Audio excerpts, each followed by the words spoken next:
Good evening, committee. I'm speaking in opposition to SB 882 and SB 737. I am a Maryland State Police qualified handgun instructor. In addition, I am a home gun builder. These bills would criminalize my behavior of which has not harmed anybody in this body, anyone else in this state, hasn't harmed myself. It won't harm anybody. This bill provides no compensation for anything that I made. I've spent a lot of money on these things, and the government is forcing me to dispose this property that I made myself. I find that pretty incorrigible that the state would do that to me. It has to be said, the state has no idea how many people make guns at home, and it's not uncommon. People do it all the time, whether it be milling something or using one of these kits, but it's way more common than you think. Thank you. Okay, so I don't know anybody who makes guns at home, and I'm really curious. I mean, like, just the most popular. What's the most popular gun that you would make at home? What is that? It's probably honestly 80% from AR-15 variants and things like that. So what do?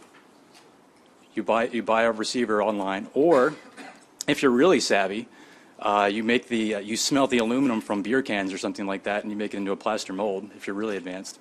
But you build the receiver, and then you buy the rest of the parts. So the rest of the parts are the barrel? The barrel, the upper receiver, the grips, all those things. Yes, and it has to be compliant with federal and state law. You can't violate law when you're doing this stuff. And the people who take the time to invest in these things are extremely cognizant of that because they don't want to go to prison, and they don't want to violate the law. So you're manufacturing the upper receiver, the lower receiver? What are you manufacturing? No, it's typically most people are typically finishing a lower receiver because you buy one that isn't. It's not a functional firearm by any means, and you finish it. Of course, you don't need to go that route. If you know what you're doing, you can home build a firearm with parts that you buy at Home Depot. If anyone's read the book Without Remorse, Tom Clancy tells you how to do it. That's available in any supermarket in the country, pretty much. People have been making guns since this country's been around. They're everywhere. Thank you. You got it. Thank you, Mr. Chair.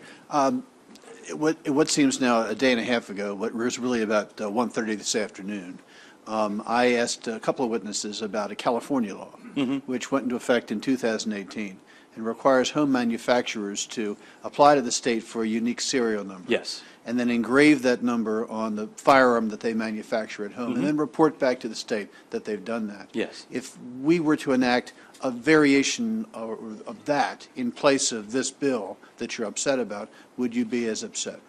Well, I think that would be a much better gesture as to not criminalize every single person who's done this. Right.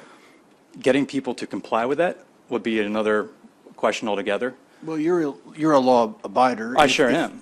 I assume if we enacted that kind of bill, you could and would abide by it? I could. But I should mention that there's a lot of people in the state who have no idea what happens in this room. They have no idea when the state passes laws and things like that, and that is something that should be there should be attention to that. That's probably true with any law we pass, though. Sure. So there has to be some care with this before you criminalize a whole class of people just because they made something in their own home. And an education campaign. Huh? And an education campaign.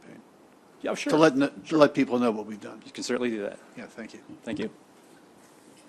Thank you.